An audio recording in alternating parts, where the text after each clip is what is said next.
Hello everyone, students, humans.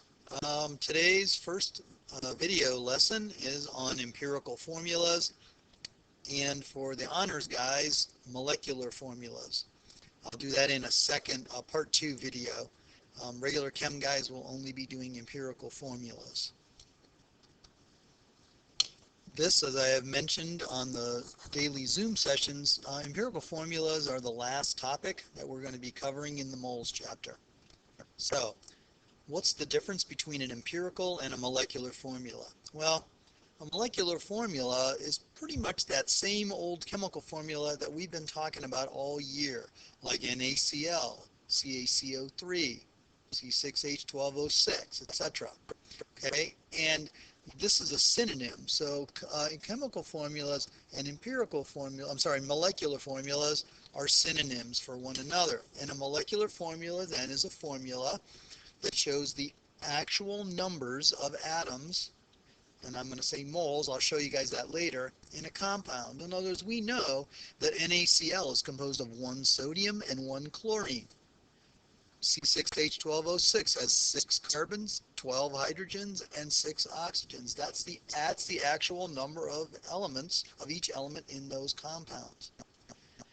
And what an empirical formula is slightly different. It's still a formula, but it's a formula that shows the lowest whole number ratio of those atoms. And again, I'll talk about moles in a little bit, that are in a compound.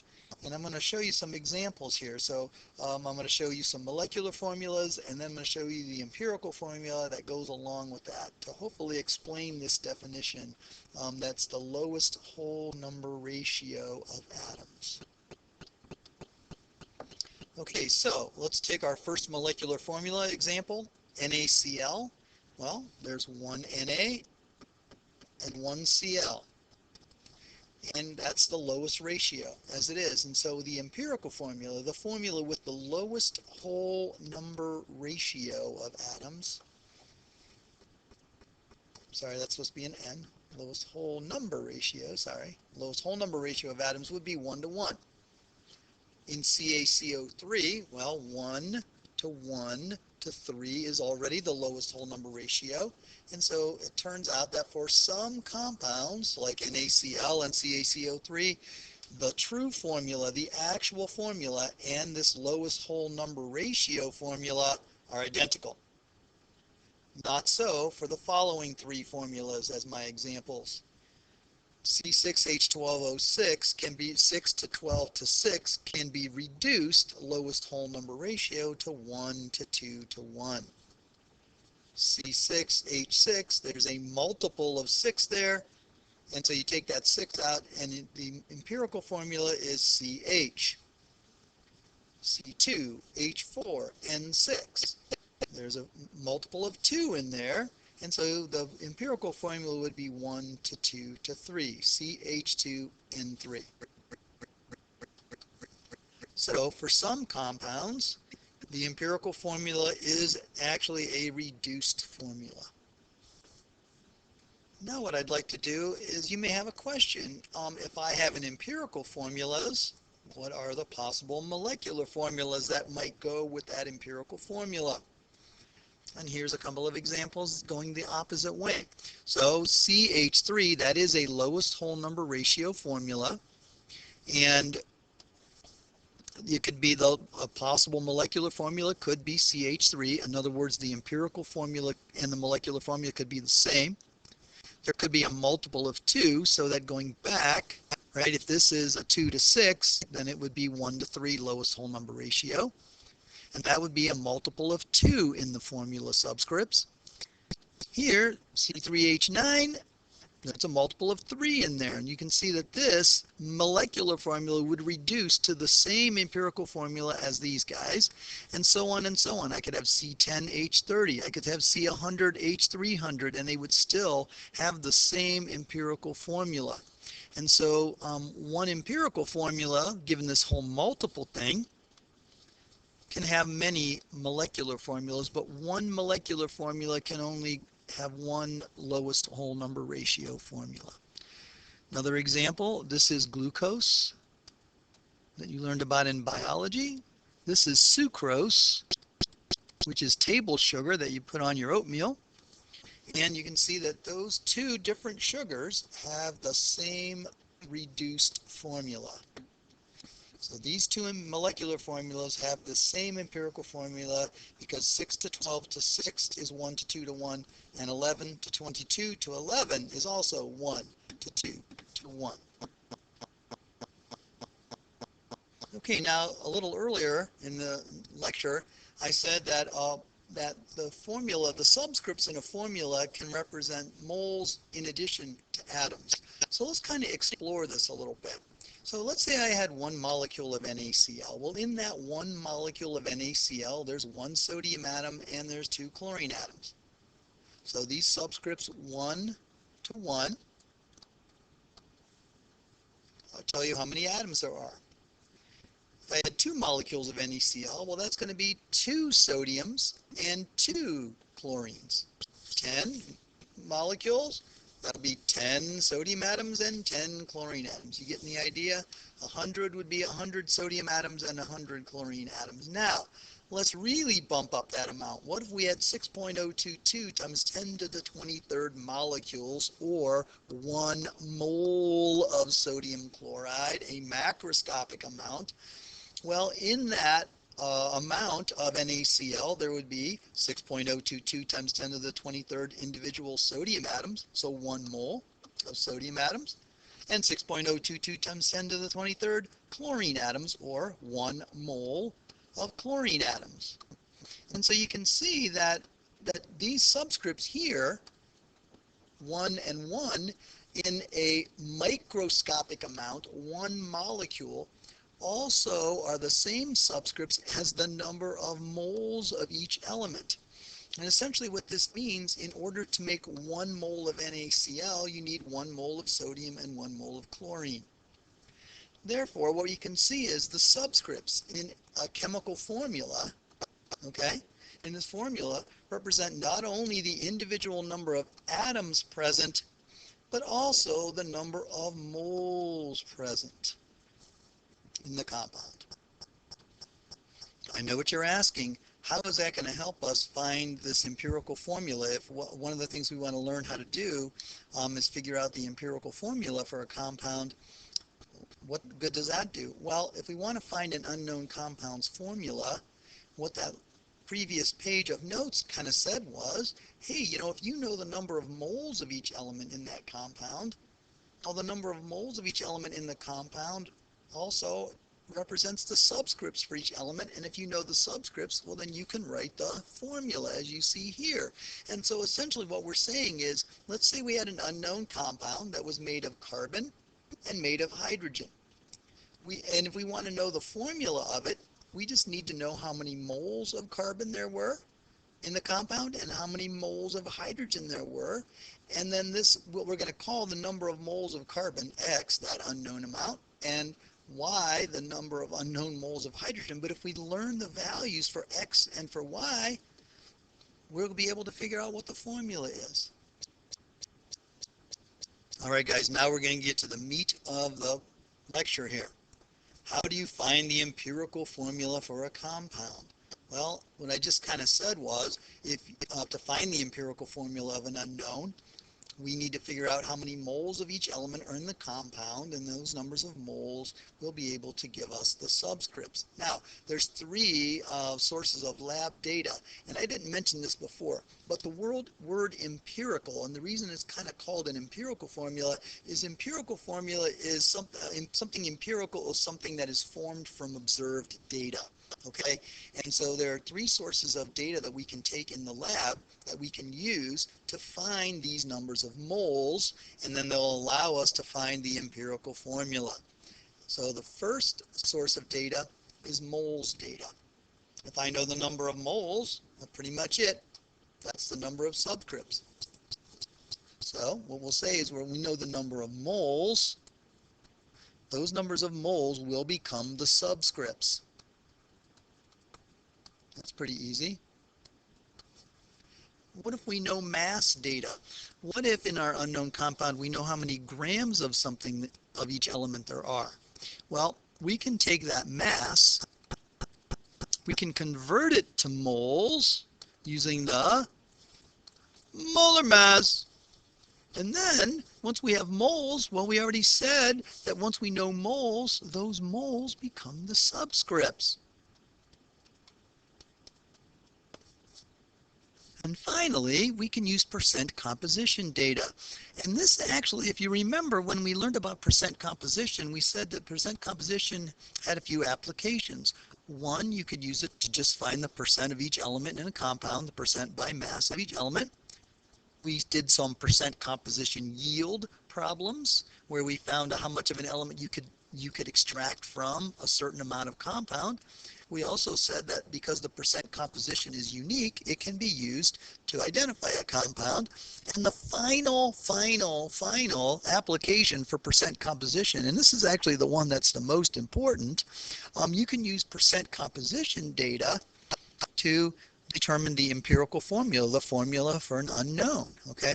And so what we're going to do is I'm going to show you there's a trick for doing this. There's going to be a way to take that percent composition data, and we go through a sample problem. I'll show you how. We're going to be able to turn that percent composition data into mass data. And then, of course, once we know mass, just like in number 2, we can find moles. And once we find moles, we can find subscripts. How's that? And how are we going to go from mass to moles? Of course, molar mass. All right, now we're going to go through 3 sample problems that illustrate each one of those 3 ways of finding an empirical formula, from moles, mass, and then ultimately from percent composition. So I have a pre-written out problem here. Let's say, and this is how these problems kind of go. I have an unknown compound. I analyze it, and I find that it contains, in this case, 0.110 moles of aluminum and 0.330 moles of bromine. And what we want to know is, what is its empirical formula? The way I like to start these off, and I always model for you guys how I think it's best to set up the problem. I know that if I only know the moles of aluminum, my X, and I know the moles of bromine, well, then I can plug those mole numbers in and get my formula. And since the problem setup said this compound is composed of aluminum and bromine, well, that becomes my 2 elements. And then again, these numbers of moles become the subscripts. Okay, if I look at my problem, well, I gave you the number of moles of aluminum and I gave you the number of moles of bromine, because this is finding the empirical formula from moles data.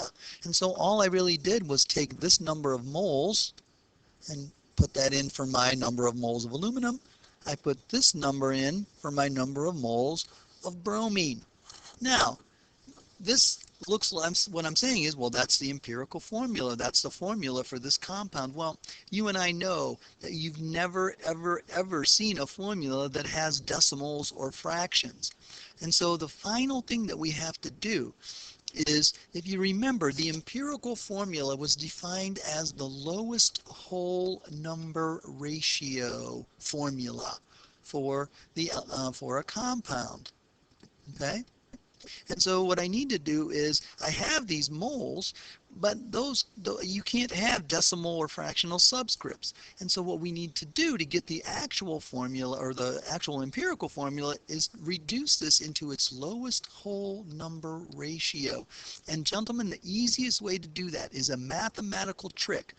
It's just a trick, but we'll do this every single time we have mole numbers in here. To get the lowest whole number ratio, what you're going to do is you're going to find whichever one of these mole numbers is the lowest, okay? And then what you're going to do is you're going to take both mole numbers and divide it by that same mole number. And if you do that, you'll automatically get a lowest whole number ratio, because if you take the lowest number and divide it by itself, then you're going to get 1.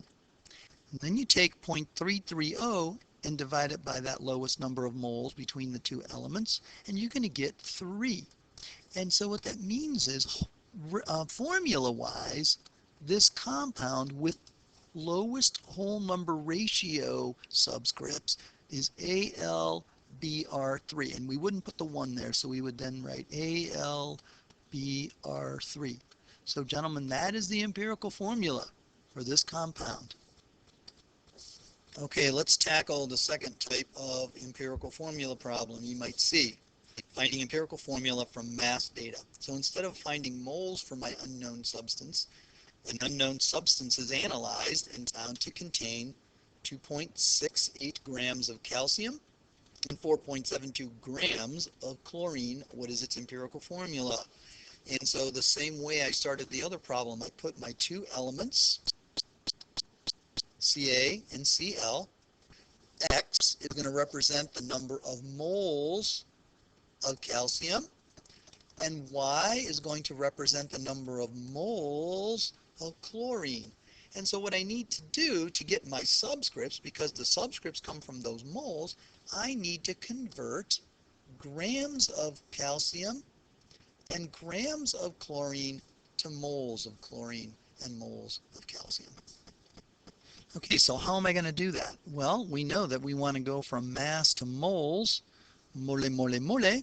We can use the molar mass. So I'm going to start out a mole conversion here with calcium, and I'm going to say, well, I want to go from grams of calcium to moles of calcium. I'm going to divide by the molar mass of calcium, which we look up on the periodic table, and it's 40.078 grams per 1 mole of calcium. When I want to know the moles of chlorine or calculate the moles of chlorine, I'm going to take the chlorine grams and divide them by the molar mass of chlorine from the periodic table.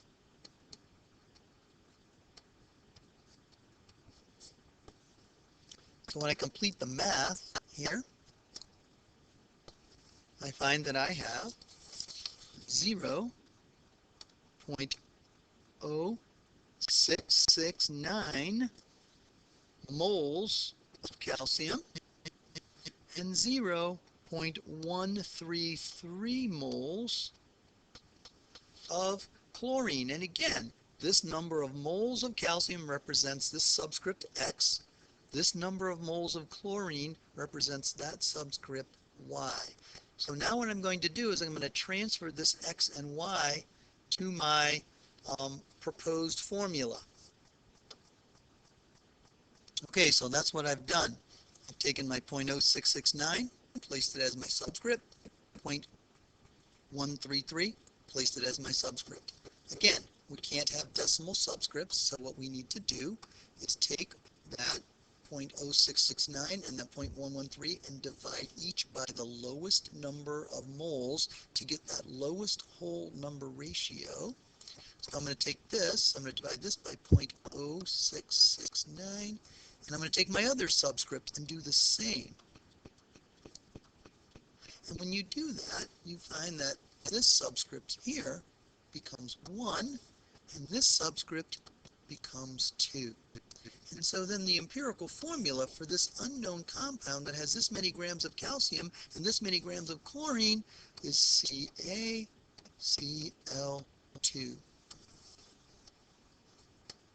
Okay, let's tackle the third way, finding the empirical formula from percent composition. Now, if you remember, percent composition is the percent of an element by mass. And so there's a little mathematical trick that we're going to be able to use that's going to be able to turn these percents into grams. And then when we have that mass, we'll convert those to moles, moles to subscripts, and then subscripts to those lowest whole number ratio subscripts.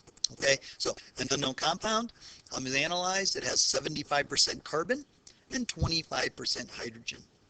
What's the empirical formula? Again, I'm going to start off with this empirical formula right here.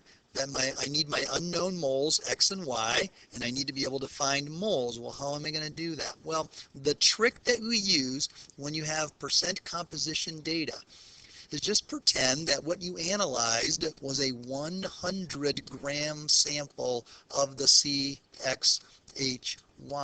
So in that 100 grams, 75% of it was carbon. So that means that in this substance that you analyzed, there were 75 grams, 75.0 grams grams of carbon. How about hydrogen? Well, it was 25% hydrogen, and 25% of your 100 gram assumed sample size is 25 grams of hydrogen. So it's just a mathematical trick when you're given percent composition, because these percents represent grams. And if you assume that what you analyzed was a 100 gram sample, well, then these are going to be the number of grams that were in there. We're just going to convert those to moles. Okay, to get moles of carbon from these grams of carbon, I'm going to divide by the molar mass of carbon, 12.011 grams per 1 mole of carbon. I'm going to divide the 25 grams of hydrogen by the 1.008 grams of hydrogen in 1 mole of hydrogen. And that's going to get us the mole numbers. So when I calculated those, I found I had 6.24 moles of carbon and 24.8 moles of hydrogen. And so because these guys represent my X and my Y, I'm going to do like I did before. I'm going to transfer those numbers here. So C is going to be 6.24 moles, and the hydrogen is going to be 24.8 moles. Again, I can't have decimal subscripts, so what I need to do is find the lowest whole number ratio, and the way I'm going to do that is I am going to divide both of these by the lowest number of moles. So this is going to be divided by 6.24. This number of moles of hydrogen in my subscript is going to be divided by 6.24. And when I do that, of course, this is going to be 1. So this subscript on carbon is going to be 1. And on hydrogen, 24.8 divided by 6.24 is 3.97. And again, with the number of sig figs we have, that 3.97 is really 4. Okay, it rounds to 4 with the number of sig figs, and so the actual formula from my empirical formula for this unknown is going to be CH4, and that is my empirical formula from percent composition. Okay, that wraps it up for this part of the lecture. For honors guys, I'm going to have part 2 on molecular formulas. Regular chem guys, you are done here. Once you guys practice the worksheet, if you run into any trouble whatsoever, come see me on one of the daily Zoom sessions and maybe we can work it out. Okay, take care guys.